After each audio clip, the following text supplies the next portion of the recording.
Pernahkah kamu mendengar ada orang yang bisa mengusir jin hanya dengan sepotong roti basi? Di Baghdad, kabar itu menggemparkan seluruh kota. Orang-orang berlari ke pasar, ingin melihat siapa orang aneh yang berani menandingi para dukun sakti. Namanya disebut-sebut dengan bisik kagum. Abu Nawas. Abu Nawas bisa mengusir jin tanpa jimat, kata seorang pedagang kurma. Dia hanya bicara satu kalimat, dan jin langsung kabur, seru tukang kain. Kalau begitu, dia pasti lebih sakti dari dukun istana, balas yang lain. Dalam satu pagi, nama Abu Nawas lebih terkenal dari semua tabib, dukun, dan ulama di Baghdad. Tentu saja, kabar seperti itu tidak bisa diterima oleh semua orang. Seorang dukun besar dari Basrah mendengar berita itu dan merasa harga dirinya diinjak. Ia berteriak di pasar dengan suara lantang, "Aku sudah menundukkan setan selama 30 tahun. Tidak mungkin ada manusia yang lebih sakti dariku. Siapapun yang berani menyaingiku harus kubuktikan kebohongannya." Kerumunan langsung gaduh. Ada yang menyoraki, ada pula yang menantang, "Kalau begitu, hadapilah Abu Nawas." Dukun itu tertawa keras. "Baik, aku tantang Abu Nawas. Jika aku kalah, aku akan mencukur janggutku. Tapi kalau dia kalah, dia harus mengaku bodoh di depan seluruh Baghdad." Kabar itu terbang seperti burung. Sore harinya, sudah sampai ke istana Harun al-Rashid. Sang sultan yang sedang bosan dengan urusan kerajaan langsung tersenyum lebar. "Hah, pertarungan antara akal dan sihir? Ini lebih menghibur dari 1000 pertunjukan tari." Ia segera memerintahkan pengawal, "Panggil Abu Nawas sekarang juga." Beberapa jam kemudian, Abu Nawas datang dengan langkah santai. Ia memakai jubah lusuh, membawa tongkat kecil, dan wajahnya seperti orang baru bangun tidur. Ia memberi salam lalu duduk tanpa izin, membuat para menteri melotot tak sopan. Sultan memandangi Abu Nawas dengan senyum menahan tawa. "Abu Nawas, kudengar kau kini menandingi para dukun sakti. Apa benar kau bisa mengusir jin dengan roti basi?" Abu Nawas menatap Sultan dengan wajah serius. "Benar, tuanku.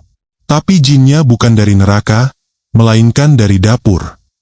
Sultan bingung. "Dari dapur?" Abu Nawas menjawab tenang, "Iya, jin lapar.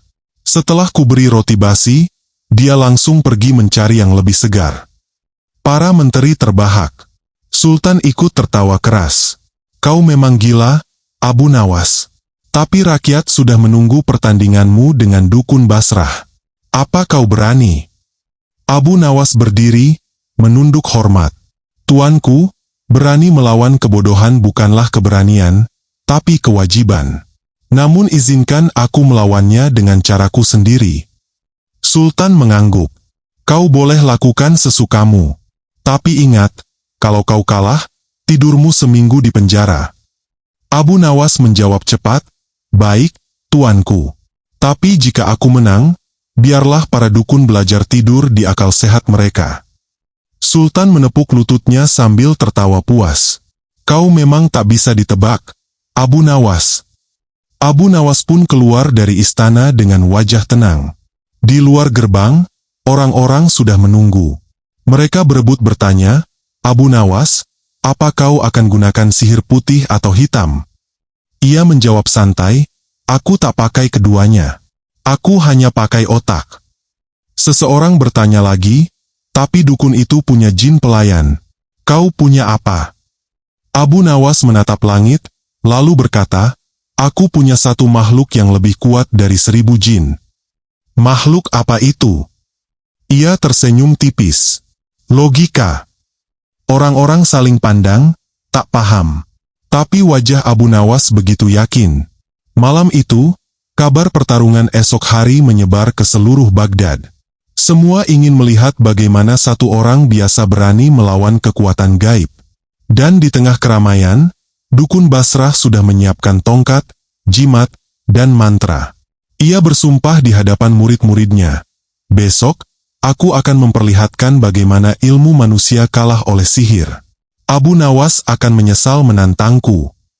Namun di tempat lain, di rumah kecil di tepi pasar, Abu Nawas duduk di depan roti basi dan secangkir teh hangat. Ia tersenyum sambil berbicara sendiri, besok aku tak perlu mengalahkannya. Cukup buat dia melawan dirinya sendiri. Ia menutup mata dan tertidur dengan damai. Sementara di luar, seluruh Baghdad tak bisa tidur menanti duel paling aneh dalam sejarah. Seorang dukun sakti melawan seorang pemalas yang cuma percaya pada akal. Dan tak ada yang tahu, esok hari pasar Baghdad akan berubah jadi panggung tawa yang membuat Sultan Harun al-Rashid terpingkal sampai lupa kalau ia sedang mengadili dua orang paling konyol di negerinya. Keesokan paginya, matahari baru setengah naik ketika suara genderang menggema di seluruh Baghdad. Rakyat berbondong-bondong menuju lapangan istana. Mereka ingin menyaksikan peristiwa langka. Pertarungan antara dukun paling sakti dari Basrah melawan Abu Nawas, si pengacau logika. Lapangan penuh sesak. Para pedagang menjajakan kurma, air mawar, dan kacang panggang. Anak-anak naik ke pundak ayahnya agar bisa melihat. Semua mata tertuju kedua sosok yang akan berhadapan di tengah lapangan. Dukun Basrah muncul dengan pakaian hitam berlapis emas, tongkat panjang di tangan, kalung jimat di leher, dan wajah serius seperti ingin menelan badai. Suaranya berat dan penuh percaya diri. Hari ini, aku akan memperlihatkan pada rakyat Baghdad kekuatan ilmu sejati. Tidak ada manusia biasa yang bisa menandingi kekuatan gaibku. Sorak-sorai menggema. Lalu dari arah lain, muncul Abu Nawas. Bajunya lusuh, rambutnya berantakan, dan tangannya hanya membawa sapu tangan serta kantong kecil berisi sesuatu. Langkahnya santai, senyum tak pernah lepas dari wajahnya. Orang-orang menatapnya heran. Dukun itu menunjuk Abu Nawas dan berteriak, "Kau berani datang tanpa jimat, tanpa tongkat, tanpa pelindung? Kau mau mati?" Abu Nawas menjawab pelan tapi jelas, "Aku sudah punya pelindung paling ampuh, Tuan Dukun." Dukun itu menyipitkan mata. "Apa itu? Ayat suci? Doa rahasia?" Abu Nawas menggeleng. "Tidak. Rasa lapar. Orang lapar tidak bisa ditipu." Tawa meledak di antara penonton. Dukun itu makin merah padam. Ia mengangkat tongkatnya dan berteriak lantang, membaca mantra panjang. Angin tiba-tiba berputar.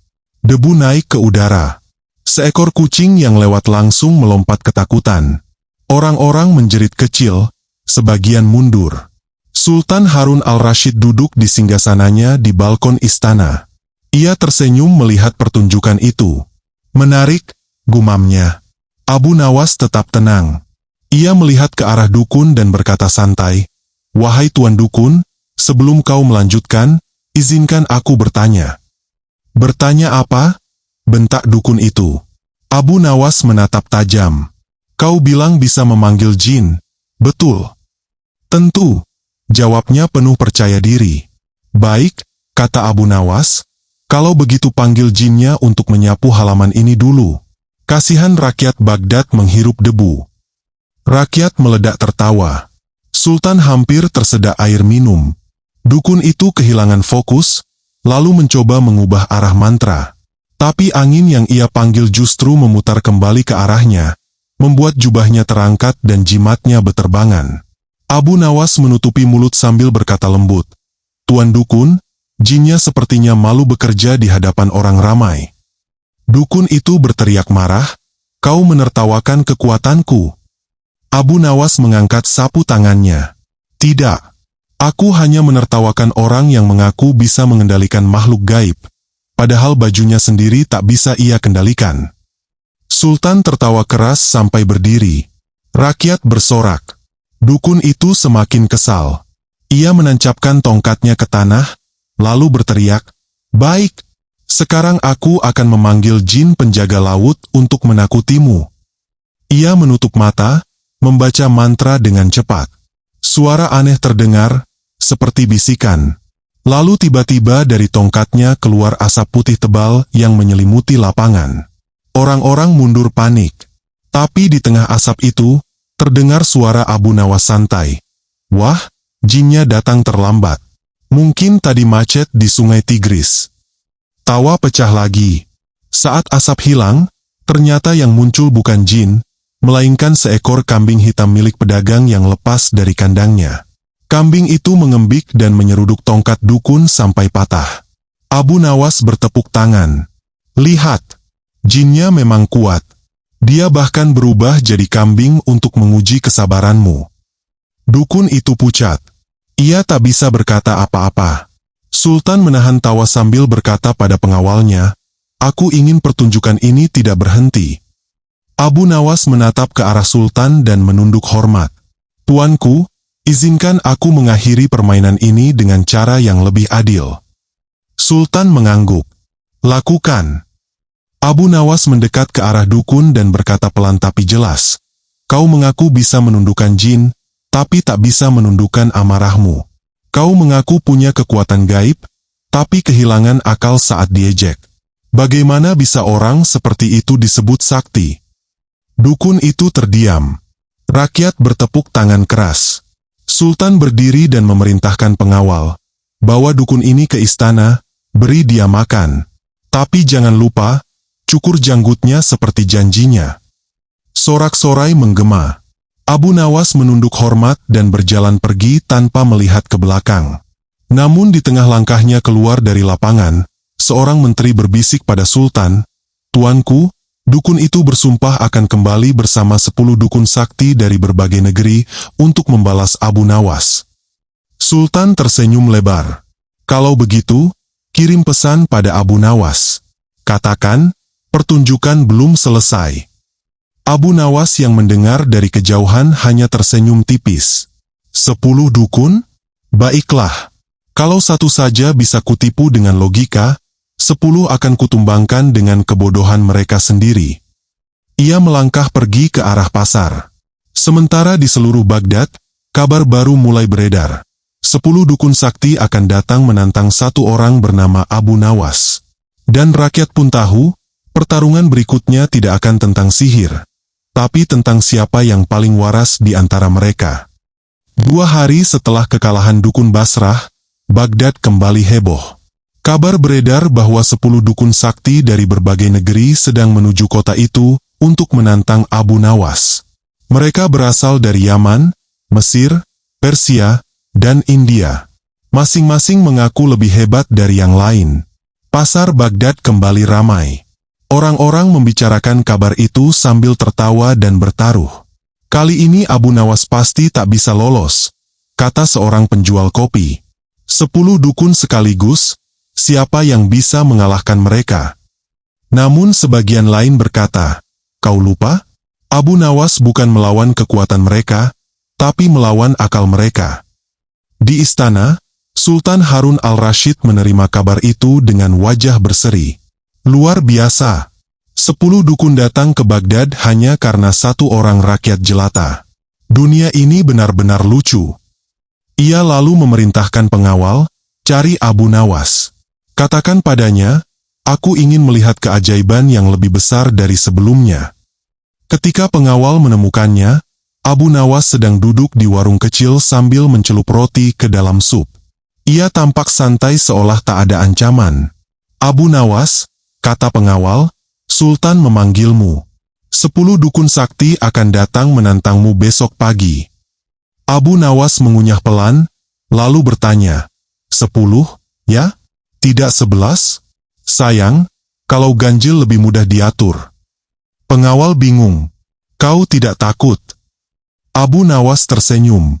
Takut pada dukun sama saja takut pada bayangan sendiri. Keduanya hanya menakuti kalau kau percaya. Malam itu, Baghdad tidak tidur. 10 dukun memasuki kota dengan iring-iringan besar. Mereka naik unta putih, mengenakan jubah hitam panjang, kalung jimat berkilau, dan membawa tongkat yang dihiasi batu permata. Orang-orang menyambut dengan campuran kagum dan takut. Salah satu dukun berteriak di depan gerbang kota, "Kami datang bukan untuk bermain. Kami datang untuk mengembalikan kehormatan para ahli sihir yang dipermalukan Abu Nawas." Sorak keras menggema. Rakyat berdesakan ingin menyaksikan apa yang akan terjadi esok hari. Pagi berikutnya, lapangan istana kembali penuh sesak. 10 dukun berdiri berjajar, wajah mereka serius dan sombong. Masing-masing membawa simbol kekuatan, air, api, tanah, dan angin. Di hadapan mereka, Abu Nawas datang sendirian, membawa ember air dan sepotong roti kering. Sultan menatap dari atas balkon, tersenyum geli. Abu Nawas, apakah itu senjatamu? Abu Nawas menjawab, benar, tuanku. Air untuk mereka yang haus, dan roti untuk mereka yang lapar akan akal. Rakyat tertawa. Para dukun saling pandang, merasa dilecehkan. Dukun tertua maju selangkah. Abu Nawas, hari ini tak ada kelucuan yang bisa menyelamatkanmu. 10 ilmu akan kami turunkan bersamaan. Kau akan merasakan kekuatan yang belum pernah manusia lihat. Abu Nawas mengangguk pelan. Baik, Tuan Dukun. Tapi sebelum kalian memulai, aku ingin menguji sesuatu yang sederhana. Dukun tua itu berkata sinis. Apa? Kau ingin berdoa sebelum kalah? Abu Nawas menatap mereka satu persatu. Tidak. Aku hanya ingin tahu, siapa di antara kalian 10 yang paling sakti? Pertanyaan itu terdengar biasa, tapi membuat suasana tiba-tiba hening. Para dukun saling melirik. Salah satu berkata, aku yang paling sakti. Aku bisa berjalan di atas api. Yang lain membalas, kau bohong. Aku bisa membuat batu menangis. Yang ketiga menyela, kalian semua lemah. Aku bisa terbang tanpa sayap. Tak butuh lama, perdebatan berubah jadi pertengkaran. Mereka saling menuding, saling mengejek, bahkan saling menunjukkan kekuatan kecil mereka. Api kecil, pusaran angin, air berputar di udara. Tapi yang keluar malah kekacauan. Abu Nawas berdiri diam, memandangi mereka sambil menguap kecil. Sultan yang melihat dari atas singgasana sudah tertawa sampai memukul meja. Abu Nawas, mereka bertengkar sebelum melawanmu. Abu Nawas menjawab santai, Tuanku, orang yang tak bisa sepakat tentang siapa yang hebat, tak akan pernah bisa bekerja sama untuk jadi hebat. Rakyat Baghdad bersorak. Tapi Abu Nawas belum selesai. Ia melangkah maju dan berkata lantang, wahai 10 dukun sakti, jika kalian tak bisa menundukkan ego kalian, aku akan menundukkan kalian dengan satu kalimat. Mereka berhenti dan menatap Abu Nawas dengan marah. Kalimat apa itu? Teriak salah satu dari mereka. Abu Nawas mengangkat roti keringnya tinggi-tinggi. Ini roti basi, tapi masih berguna. Sedangkan kalian, ilmunya basi tapi tetap disombongkan. Tawa rakyat pecah seperti gelombang. Para dukun membeku, wajah mereka merah padam. Sultan memegangi perutnya karena tertawa terlalu keras. Abu Nawas selalu menunduk hormat kepada Sultan. Tuanku, izinkan saya pulang sebelum para dukun ini berubah jadi asap. Ia berjalan pergi dengan langkah ringan. Sementara di belakangnya, 10 dukun masih berdebat satu sama lain, tidak sadar bahwa mereka baru saja dikalahkan tanpa satu mantra pun diucapkan. Sultan menggeleng kagum. Abu Nawas, satu otakmu seharga 10 jimat mereka. Namun ketika Abu Nawas sudah hampir keluar dari lapangan, seorang pengawal datang tergesa. Tuanku, salah satu dukun tidak menyerah. Ia ingin membuktikan kekuatannya dengan memanggil makhluk gaib di hadapan rakyat. Sultan berhenti tertawa. Abu Nawas menatap pengawal itu lalu tersenyum. Baiklah, permainan belum selesai.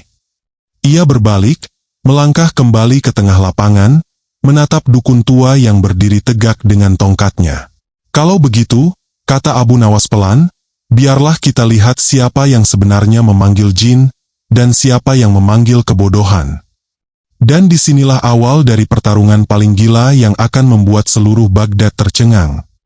Dukun tua itu berdiri tegak di tengah lapangan istana. Wajahnya keras, matanya tajam seperti bara. Ia mengangkat tongkat hitamnya ke langit dan berteriak, wahai roh-roh penjaga tanah dan langit, datanglah. Tunjukkan pada mereka kekuatan yang tak bisa dijelaskan akal manusia. Langit tiba-tiba meredup. Angin berputar. Debu berterbangan. Suara seperti gemuruh terdengar dari bawah tanah. Rakyat berteriak, sebagian mundur ketakutan. Sultan berdiri dari kursinya, menatap dengan mata lebar. Abu Nawas tetap di tempatnya, berdiri tenang, seolah yang sedang terjadi hanyalah badai kecil. Ia mengelus jenggotnya dan berkata pelan, "Hebat sekali. Tapi kalau kau memanggil jin dari tanah, jangan lupa kembalikan tanahnya nanti, kasihan tukang sapu istana." Rakyat tertawa di sela ketakutan mereka. Dukun tua itu semakin marah. "Kau berani menghina kekuatan langit?" Ia menancapkan tongkat ke tanah lebih dalam. Dari lubang di bawahnya muncul asap hitam tebal. Bentuknya melilit, seperti ular besar. Semua menjerit. Abu Nawas menghela napas panjang. Ia menatap ke arah Sultan. "Tuanku, bolehkah aku mengizinkan jin itu bicara?" Sultan bingung tapi mengangguk. "Silakan, Abu Nawas." Abu Nawas melangkah mendekati asap hitam itu, lalu dengan tenang membuka sebotol air dan menuangkannya ke tanah di depan asap. Ia berkata, "Dengan izin Tuhan yang Maha Suci, kembalilah ke bentuk asalmu, wahai tali yang dibengkokkan oleh tangan manusia." Asap itu mendadak menghilang. Di tempatnya berdiri seekor ular kecil yang menggeliat ketakutan, lalu berubah menjadi tali kulit biasa. Rakyat terdiam sejenak, kemudian bersorak keras.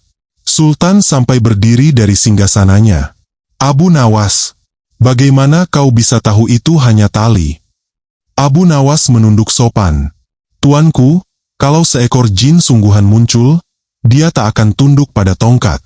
Tapi kalau tali disembunyikan dalam debu, ia pasti takut pada air." Rakyat Baghdad tertawa puas. Dukun tua itu gemetar, wajahnya pucat.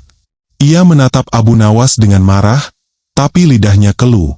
Abu Nawas menatapnya tajam dan berkata, "Tuan Dukun, sihir itu menipu mata, tapi tak bisa menipu pikiran. Kau membuat orang percaya pada ilusi, sementara aku hanya membuat mereka berpikir. Bedanya jauh." Sultan tertawa keras hingga menepuk lututnya. "Benar. Dukun menipu mata, Abu Nawas menipu logika, tapi logika lebih jujur dari mata." Rakyat bertepuk tangan, menyerukan nama Abu Nawas. Para dukun lain mulai saling pandang, bingung dan takut. Mereka pelan-pelan mundur, tak berani melanjutkan pertunjukan. Abu Nawas menatap mereka dan berkata, 10 dukun datang untuk menundukkan seorang manusia. Tapi yang kalian tundukkan hanya rasa malu kalian sendiri. Pergilah. Dunia sudah cukup ramai tanpa kebohongan baru." Satu persatu dukun itu pergi tanpa suara. Sultan memerintahkan pengawal memberi mereka makanan dan menulis surat agar tak ada lagi dukun yang berani menipu rakyat Baghdad. Setelah lapangan tenang, Sultan turun dari singgasananya dan menghampiri Abu Nawas. Ia tersenyum lebar. "Kau bukan hanya mengalahkan mereka, Abu Nawas. Kau menyelamatkan Baghdad dari ketakutan. Tapi aku masih penasaran. Apakah kau punya ilmu gaib rahasia?" Abu Nawas tersenyum kecil. "Aku memang punya, tuanku. Tapi bukan dari jin, bukan dari kitab kuno, bukan dari mantra." Sultan mengangkat alis. "Lalu dari mana?" Abu Nawas menatapnya dengan mata tajam tapi jenaka. Dari kesabaran mendengar orang bodoh berbicara panjang. Sultan tertawa sampai air matanya keluar. "Kau memang aneh, Abu Nawas." Abu Nawas menunduk hormat. "Tuanku, dunia ini tidak butuh lebih banyak orang sakti. Dunia hanya butuh lebih banyak orang yang mau berpikir." Sultan mengangguk pelan. Ia menepuk bahu Abu Nawas dan berkata, "Mulai hari ini, aku larang siapapun memanggil jin di Baghdad. Tapi kalau mereka butuh keajaiban, suruh mereka cari Abu Nawas." Rakyat kembali bersorak. Hari itu, Baghdad merayakan kemenangan akal atas kebodohan. Malamnya, Abu Nawas berjalan pulang melewati pasar yang mulai sepi. Pedagang memanggilnya, "Abu Nawas, bagaimana rasanya melawan 10 dukun sakti?" Ia tersenyum. "Mereka tidak sakti. Mereka hanya ramai." Seorang anak kecil menatapnya kagum. Jadi benar, otak lebih kuat dari sihir. Abu Nawas berhenti sejenak, menatap anak itu, lalu menjawab pelan, "Sihir bisa memukau mata. Tapi akal bisa menyalakan dunia. Ia berjalan pergi, meninggalkan pasar yang mulai gelap. Namun tawa dan kata-katanya tetap tertinggal di hati rakyat Baghdad. Hari itu mereka belajar satu hal sederhana dari seorang yang dianggap gila. Kebijaksanaan adalah sihir paling murni yang pernah diciptakan manusia. Keesokan harinya, berita kemenangan Abu Nawas tersebar ke seluruh Baghdad. Dari pasar rempah sampai kedai kopi, semua membicarakan satu hal. 10 dukun sakti dikalahkan hanya dengan 1 botol air dan logika seorang konyol yang cerdas. Namun tidak semua senang. Di sudut kota, para dukun yang kalah berkumpul diam-diam. Wajah mereka muram, rasa malu masih terasa seperti bara di dada. Pemimpin mereka, seorang dukun botak dengan janggut panjang, menghentak meja batu dan berteriak, "Kita bukan hanya kalah, kita dipermalukan di depan Sultan. Nama kita hancur karena satu orang penggila jenaka itu." Seorang dukun muda mencoba menenangkan. Tapi, guru, Abu Nawas tidak menggunakan sihir. Ia hanya bicara dan berpikir, bagaimana kita bisa menghadapinya?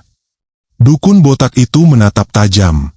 Kalau otak bisa mengalahkan sihir, maka kita akan melawan dengan sesuatu yang lebih dari sihir. Mereka semua saling pandang, bingung. Maksud guru? Sang pemimpin tersenyum licik. Kita akan meminjam kekuatan dari luar Baghdad. Ada seorang dukun wanita di padang pasir timur. Mereka menyebutnya Ummu Laila. Ia bukan dukun biasa. Katanya, dia bisa membaca isi hati manusia bahkan sebelum manusia itu sadar akan pikirannya. Semua terdiam. Nama Ummu Laila bukan nama sembarangan. Ia terkenal karena satu hal. Siapapun yang menantangnya, hilang kewarasannya. Sementara itu, di istana, Sultan masih teringat percakapan terakhir dengan Abu Nawas. Ia duduk di balkon tinggi, menatap taman istana sambil berkata pelan, "Abu Nawas, kau memang ajaib tanpa keajaiban." Abu Nawas yang baru datang tersenyum. "Tuanku, kalau aku ajaib, maka ajaib itu murah. Cukup dengan kejujuran dan sedikit rasa ingin tahu." Sultan tertawa kecil. "Kau selalu punya jawaban, bahkan sebelum aku bertanya." "Tentu, tuanku. Karena setiap pertanyaan Sultan sudah bisa kutebak. Selalu antara penasaran dan pusing," jawab Abu Nawas santai. Sultan menggeleng sambil tersenyum. "Tapi aku ingin kau berhati-hati.